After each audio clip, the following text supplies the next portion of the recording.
Өткөн чак бар, анан келер чак бар, учур чак бар экен.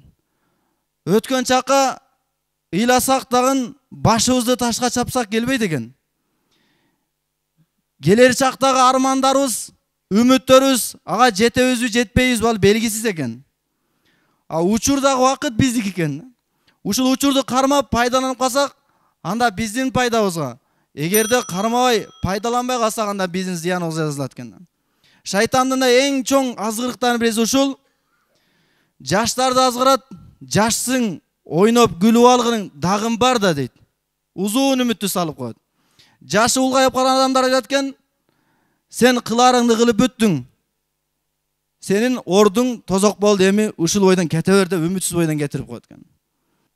Өткөн заманада бир падыша өзүнүн 3 вазирин чакырып, колдоруна бирден идиш карматып, айтат экен, мына ушул идиштерди бакчага кирип мөмө жемишке толтуруп келгиле. Вазирлердин бардыгы бакчага барып, огородко барып, бир вазир айтат экен, эми падыша менин тергемди карамак беле.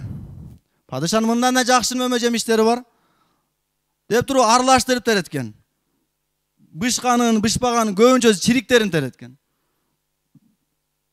Экинчи вазир дагы кыска ойлу кылып аралаштырып терип, үчүнчү вазир болсо падышанын буйругу деп эң жакшы аткарып коеюн эми ушун деп идишке жалаң жакшы амалдарды терет экен.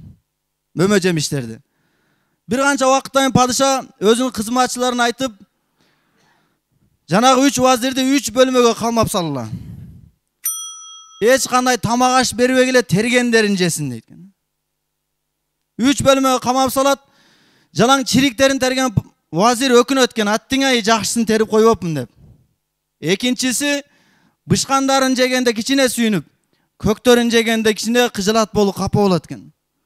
Үчүнчү вазир эч кандай кыжылат болбостон, капа болбостон, ошол бышкан мөмө жемиштерин терип, ал оорубайт экен, эчтеке болбойт экен. Бир канча күндөн кийин падышанын кызматчылары эшикти ачса, бирөөсү дүйнөдөн кайтыш болуп кеткен ачкачылыктан.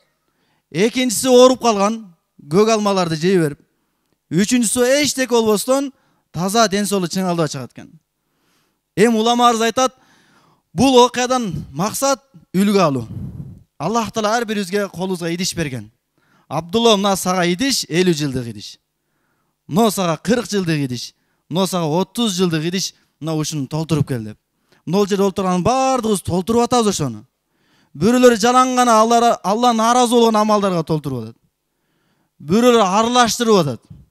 Бирөөлөр болсо жалаң жакшы амалдар менен толтуруп атат. Кыямат күнү Алланын астына барганда жаман амалдар менен толтурган өкүнөт экен тозокко түшүп алып. Бирок бекер. Экинчиси жакшы амалдардын соопторун көргөндө кичине сүйүнөт экен. Жамандарын көргөндө кайгырат. Толука жакшы амалдар менен толтурган адам болсо, китеби оң колунан берип, эсеп китепсиз бейишке сүйүнгөн бойдон чуркап кетет экен. Ошондон урматтуу туугандар, мына Рамазан айынын ортоңку 10 күндүгү башталды. Эми ушул Рамазан айын бейкапарчылык менен эмес, жакшы амалдар менен убактыбызды өткөргөн болсок, Куран, истигфар, калима тойба менен өткөргөн болсок, анда биз утуктабыз да. Алла сактан ушул күндөрдө дагы бейкапарчылык менен өтүп кеткен болсо, уйку жана башка нерселер менен анда өкүнүч өзүбүзгө гана болуп калат экен.